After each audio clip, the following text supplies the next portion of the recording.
আসসালামু আলাইকুম। জানিয়ে দেব এই মুহূর্তে হাতে পাওয়া সর্বশেষ ভয়ঙ্কর কিছু আন্তর্জাতিক আপডেট বাংলা সংবাদ। শুরুতেই থাকছে সংবাদ শিরোনাম।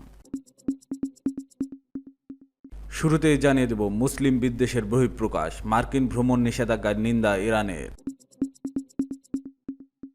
জানিয়ে দেব গাজায় উদ্ধার থাই জিম্মির মরদেহ, ইসরায়েলি হামলায় নিহত ৪৫। এরপর রয়েছে ইউক্রেনের দ্বিতীয় বৃহত্তম শহরে রাশিয়ার সবচেয়ে বড় ড্রোন হামলা, নিহত ৩।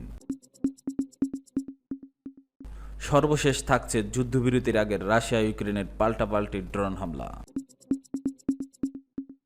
এখন শুনছিলেন সংবাদ শিরোনাম, এবার বিস্তারিত। প্রিয় দর্শক, আপনি যদি এই চ্যানেলে নতুন হয়ে থাকেন, ভিডিওটি দেখতে দেখতে চ্যানেলটি সাবস্ক্রাইব করে আমাদের সাথেই থাকুন। মুসলিম বিদ্বেষের বহিঃপ্রকাশ, মার্কিন ভ্রমণ নিষেধাজ্ঞার নিন্দা ইরানের। যুক্তরাষ্ট্রের প্রেসিডেন্ট ডোনাল্ড ট্রাম্পের সাম্প্রতিক ভ্রমণ নিষেধাজ্ঞাকে বর্ণবাদী মানসিকতার ফল এবং ইরান ও মুসলিমদের প্রতি গভীর শত্রুতার বহিঃপ্রকাশ হিসেবে আখ্যায়িত করেছে তেহরান। শনিবার ইরানের পররাষ্ট্র মন্ত্রণালয়ের প্রবাসী ইরানি বিষয়ক দপ্তর প্রধান আলীরেজা হাশেমি রাজা বলেন, এই নিষেধাজ্ঞা যুক্তরাষ্ট্রের নীতি নির্ধারকদের মধ্যে শ্রেষ্ঠত্ববাদী ও বর্ণবাদী মানসিকতার আধিপত্যের পরিচায়ক। কাতার ভিত্তিক সংবাদ মাধ্যম আল জাজিরা এই খবর জানিয়েছে। আলীরেজা হাশেমি রাজা বলেন, এই পদক্ষেপ প্রমাণ করে যুক্তরাষ্ট্রের সিদ্ধান্ত গ্রহণকারী মহলে ইরানিদের এবং মুসলিম জনগোষ্ঠীর প্রতি দীর্ঘস্থায়ী বিদ্বেষ রয়েছে। গত সপ্তাহে প্রেসিডেন্ট ট্রাম্প এক নির্বাহী আদেশে ১৯টি দেশের নাগরিকদের উপর ভ্রমণ নিষেধাজ্ঞা জারি করেন। আফ্রিকা ও মধ্যপ্রাচ্যের একাধিক দেশের মানুষ এই নিষেধাজ্ঞার আওতায় পড়বে। আগামী সোমবার থেকে এই নীতি কার্যকর হবে। এই নিষেধাজ্ঞায় Iran, Afghanistan, Myanmar, Chad, Congo, Equatorial Guinea, Eritrea, Haiti, Libya, Somalia, Sudan ও ইয়েমেনের নাগরিকদের নাম রয়েছে। আরও 7টি দেশের নাগরিকদের উপর আংশিক নিষেধাজ্ঞা আরোপ করা হয়েছে। নিষেধাজ্ঞা ঘোষণার সময় ট্রাম্প বলেন, জাতীয় নিরাপত্তা রক্ষায় আমি পদক্ষেপ নিতে বাধ্য হচ্ছি। এ নিয়ে আলীরেজা হাশেমি রাজা বলেছেন, জাতিসংঘ স্বীকৃত আন্তর্জাতিক আইনি মানদণ্ডের পরিপন্থী। এই নিষেধাজ্ঞা কেবল জাতীয়তা বা ধর্মের ভিত্তিতে কোটি কোটি মানুষকে চলাফেরার মৌলিক অধিকার থেকে বঞ্চিত করছে। তিনি যুক্তরাষ্ট্র সরকারকে আন্তর্জাতিকভাবে এর জন্য দায়বদ্ধ বলে উল্লেখ করেন, যদিও বিস্তারিত ব্যাখ্যা দেননি। ১৯৮০ সালে ইসলামী বিপ্লবের পর থেকে ইরান ও যুক্তরাষ্ট্রের মধ্যে কোনো কূটনৈতিক সম্পর্ক নেই। তবুও ২০২০ সালের তথ্যমতে বিশ্বের সবচেয়ে বড় প্রবাসী ইরানি জনগোষ্ঠী এখনও যুক্তরাষ্ট্রে বসবাস করছে। সংখ্যাটি প্রায় ১৫ লাখ। গাজায় উদ্ধার থাই জিম্মির মরদেহ, ইসরায়েলি হামলায় নিহত ৪৫। গাজা উপত্যকার দক্ষিণাঞ্চল রাফা এলাকা থেকেই থাইল্যান্ডের এক নাগরিকের মরদেহ উদ্ধার করেছে ইসরায়েলি সেনাবাহিনী।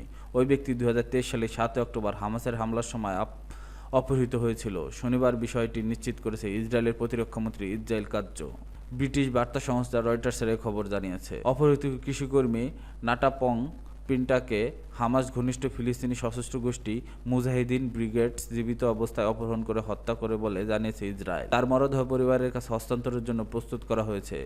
নির ওজ নামের সীমান্তবর্তী এক ইসরায়েলি কিবুতস থেকে তাকে অপহরণ করা হয়েছিল। এই এলাকাতেই হামাসের হামলায় নিহতর ১/৪ ছিলেন।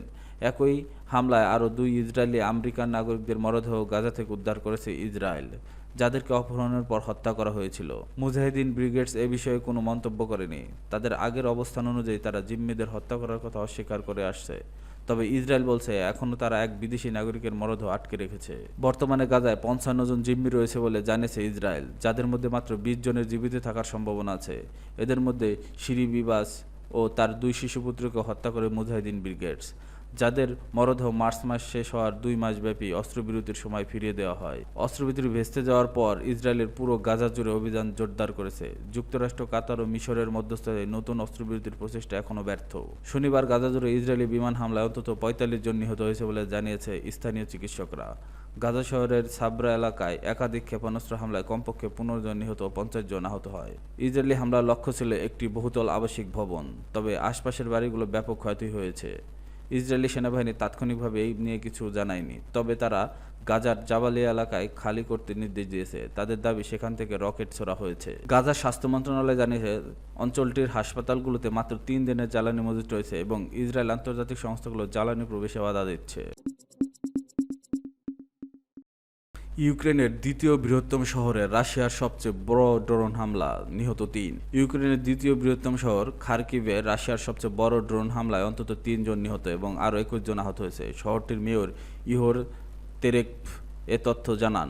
আহত মানুষদের মধ্যে 1.5 মাসের একটি শিশু ও 14 বছরের এক কিশোরী রয়েছে। মেয়র ইহোর তেরেক জানান, তারকিব শহরের দিকে গতকাল শুক্রবার রাতে 48টি ড্রোন, 2টি ক্ষেপণাস্ত্র ও 4টি গ্লাইডিং বোমা ছুড়েছে রাশিয়া। প্রাথমিক প্রতিবেদনে জানা গেছে যে এই হামলায় 18টি আবাসিক ভবন ও আরও 13টি বাড়ির ক্ষতিগ্রস্ত হয়েছে। মেয়র তেরেক এই হামলাকে উন্মুক্ত সন্ত্রাসবাদ হিসেবে উল্লেখ করে রাতেই টেলিগ্রামে একাধিকবার হালনাগাদ তথ্য দিয়েছেন। তিনি বলেন, রাশিয়ার সঙ্গে যুদ্ধ শুরুর পর শহরটি এবারই প্রথম সবচেয়ে বড় হামলার মুখে পড়েছে। গতকাল রাতের হামলার বিষয়ে মেয়র তেরেক বলেন, 1.5 ঘন্টার মধ্যে কমপক্ষে 40টি বিস্ফোরণের শব্দ শোনা গেছে। নতুন করে হামলার আশঙ্কায় ইউক্রেনের বিমান বাহিনী খার্কিভে ক্ষেপণাস্ত্র সতর্কতা জারি রেখেছে। ইউক্রেন জুড়ে আগের রাতে রুশ বিমান হামলার রেশ কাটতে না কাটতেই খার্কিভে এই নতুন হামলা চালানো হয়। ওই হামলায় 6 জন নিহত ও 80 জন আহত হন। রাশিয়ার দাবি, ইউক্রেনের সামরিক স্থাপনাগুলো এই হামলার লক্ষ্য ছিল। তারা এই হামলাকে কিয়েভ সরকারের সন্ত্রাসী কর্মকাণ্ডের প্রতিশোধ হিসেবে উল্লেখ করেছেন। এর আগে রাশিয়ার অভ্যন্তরে 4টি সামরিক ঘাঁটিতে কৌশলগত যুদ্ধবিমান লক্ষ্য করে একাধিক ড্রোন হামলা চালায় ইউক্রেন। ইউক্রেনের নিরাপত্তা সংস্থা এসবিওর দাবি, অপারেশন স্পাইডার্স ওয়েব নামের অভিযানে অন্তত 40টি রুশ যুদ্ধবিমান ক্ষতিগ্রস্ত হয়। হামলার পাল্টা জবাবে রাশিয়া আক্রমণ আরও জোরদার করেছে। ইউক্রেনের এই হামলার পর যুক্তরাষ্ট্রের প্রেসিডেন্ট ডোনাল্ড ট্রাম্প বলেছে, রুশ প্রেসিডেন্ট ভ্লাদিমির পুতিন এই হামলার প্রতিশোধ নেওয়ার অঙ্গীকার করেছেন। যুদ্ধবিরতির আগে রাশিয়া ইউক্রেনের পাল্টাপাল্টি ড্রোন হামলা। রাশিয়ার প্রেসিডেন্ট পুতিনের ঘোষণা করা 3 দিনের যুদ্ধবিরতির আগে দেশটির বড় ড্রোন হামলা চালিয়েছে ইউক্রেনের সামরিক বাহিনী। হামলার লক্ষ্যবস্তুর আওতায় ছিল রাজধানী মস্কো। আজ মঙ্গলবার এসব হামলা চালানো হয়। এর জেরে দেশটির অনেক বিমানবন্দর, উড়োজাহাজ চলাচল স্থগিত হয়। পুতিনের ঘোষণা করা যুদ্ধবিরতি চলবে আগামী বৃহস্পতিবার থেকে শনিবার পর্যন্ত। দ্বিতীয় বিশ্বযুদ্ধে জার্মান নাৎসিবাদের বিরুদ্ধে সোভিয়েত ইউনিয়ন সহ মিত্রপক্ষের জয়ের 80 বছর পূর্তি উদযাপন উপলক্ষে ওই যুদ্ধবিরতি ঘোষণা করা হয়। এর মধ্যে মস্কোর রেড স্কোয়ার রুশ সামরিক বাহিনীর বিশেষ কুচকাওয়াজের আয়োজন করা হবে। শুক্রবার ওই কুচকাওয়াজে প্রায় 20 দেশের নেতাদের উপস্থিত থাকার কথা রয়েছে। তাদের মধ্যে রয়েছে চীনের প্রেসিডেন্ট শি জিনপিং। আগামীকাল বুধবার তার রাশিয়া পৌঁছানোর কথা। এর আগেই রাশিয়া জুড়ে ইউক্রেনের শতাধিক ড্রোন হামলার খবর চালানো হয় মস্কো। কিয়েভও জানিয়েছে, তাদের পর 136টি ড্রোন হামলা চালিয়েছে রাশিয়ার সামরিক বাহিনী। ইউক্রেনের হামলার পর আজ মস্কোর মেয়র সের্গেই সোবিয়ানিন বলেন, মস্কো ঘিরে 19টি ড্রোন ধ্বংস করেছে আকাশ প্রতিরক্ষা ব্যবস্থাগুলো। ওই ড্রোনের ধ্বংসাবশেষ প্রধান একটি সড়কে গিয়ে পড়ে, তবে কেউ হতাহত হননি। এছাড়া রুশ গণমাধ্যম প্রকাশিত ছবিতে একটি সুপারমার্কেটের জানালার কাচ ভাঙা দেখা গেছে। এছাড়া আবাসিক একটি ভবনে একাংশ পুড়ে কালো হয়ে যেতেও দেখা গেছে। রাশিয়ার কেন্দ্রীয় বিমান চলাচল সংস্থার বরাতে দেশটির বার্তা সংস্থা খবরও বলেছে, হামলার পর 1 ডজনের বেশি বিমানবন্দরের উড়োজাহাজ চলাচল স্থগিত করা হয়।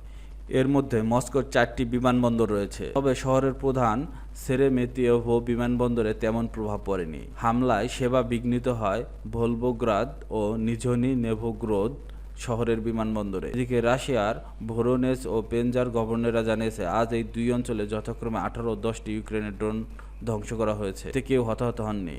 এছাড়া কুরস্ক অঞ্চলের গভর্নর আলেকজান্ডার খিনশতেইন জানিয়েছে, সেখানে একটি বিদ্যুৎ উপকেন্দ্রে হামলা হয়েছে, এতে 2 কিশোর আহত হয়েছে।